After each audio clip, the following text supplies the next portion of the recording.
இப்படி எதுக்கு உட்காந்துருக்கேன்னா அவங்க இப்படி திரும்பிக்கிட்டாங்க. நம்ம வீட்டு திரும்பிடுவாங்கல்ல, திரும்பிக்கிட்டு பாசத்தலைவனுக்கு பாராட்டு விழா நடத்துனீங்கல்ல, அங்கே போய் கேளுங்க. இது என்னடா பொறுமையா பதில் சொன்னேன்.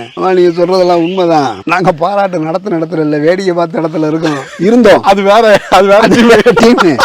இப்ப நடத்துற இடத்துல இருக்கோம், அதனாலதான் கேட்குறாங்க அப்படின்னா அவங்க அதை என்ஜாய் பண்றாங்க.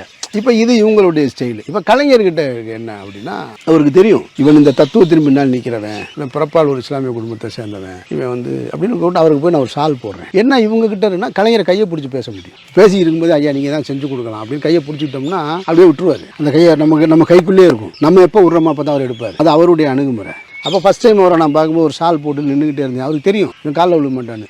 உட்காரியா அவருக்கு நான் சொல்ல வேண்டியதில்லை. ஓகே, வந்திருக்கதான் ஒரு இஸ்லாமிய, இவன் காலில் விழுகிற பழக்கம் இல்லாதவன், இவனை போய் நம்ம கஷ்டப்படுத்தணும், உட்காரியாது அப்படின்னு அவருடைய நேர்த்தி இருக்குல்ல, அது வேற. அந்த அணுகுமுறை என்னையா வேணும்னு கேட்டார். நீங்கள் யூஸ் பண்ணுற பேனா ஒன்று கொடுங்க அப்படின்னு. அது என்னையா ஒரு 10 ரூபா பேனான்னு. பரவாயில்ல இருந்தால் அதை தான் கொடுங்கன்னு.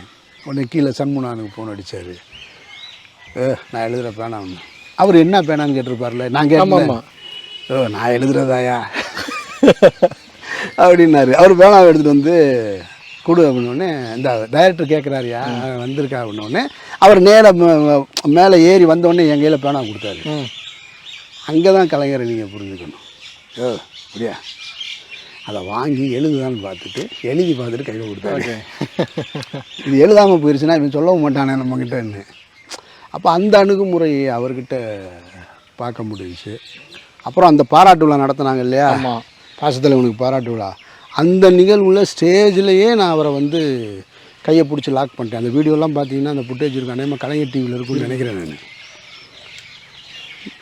அவர் சேரில் உட்காந்துருக்காரு, நான் அப்படி பக்கத்தில் நிற்கிறேன்.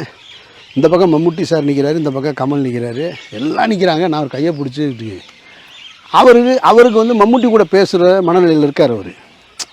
அவர் மம்முட்டியை கேட்குறாரு, மம்முட்டி வீட்டுக்கு வாயா அப்படின்றாரு. நான் அவரை கையை பிடிச்சிக்கிட்டே இருக்கேன். என்னையா வேணும் உனக்கு? எல்லாம் நிற்கிறாங்க, எல்லா பிளாக் ஹெட்ஸ் எல்லாம் நிற்கிறாங்க. என்னையா வேணும்னு, எங்களுக்கு ஒரு இடம் வேணுங்க, அதை கொடுங்க. அந்த அணுகுமுறையை அவர்கிட்ட. அப்போ எல்லாருமே எளிமையானவர்கள் தான். யாரும் ஒன்றும் பூதமோ இதுவோ கிடையாது.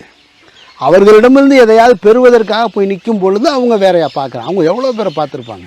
ஒரு நாளைக்கு எத்தனை சந்திப்பு, எவ்வளோ பேர் வர சந்திப்பு, என்ன நோக்கத்துக்காக ஒருத்தன் வர்றான், அவன் ஏன் புகழ்கிறான், இவ்வளவு இருக்குல்ல. இப்போ நான் ஒரு கிஃப்ட்டை எடுத்துகிட்டு கொண்டு போய் கொடுத்தேன். நான் சிஎம்கிட்ட ஜெயலலிதாமாட்ட கொண்டு போய் கொடுக்கும்போது அது நான் அப்புறம் வாங்கிக்கிறேன்றாங்க.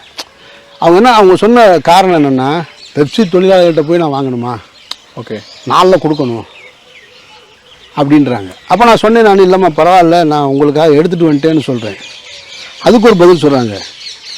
அதை ஞாபகம் வச்சு சொன்னாங்க, இன்னொரு ஃபங்க்ஷனில் உங்ககிட்ட வாங்கிக்கிறேன்றாங்க. அப்படின்னா இன்னொரு ஃபங்க்ஷன் நடத்துகிறான்ட்டாங்க.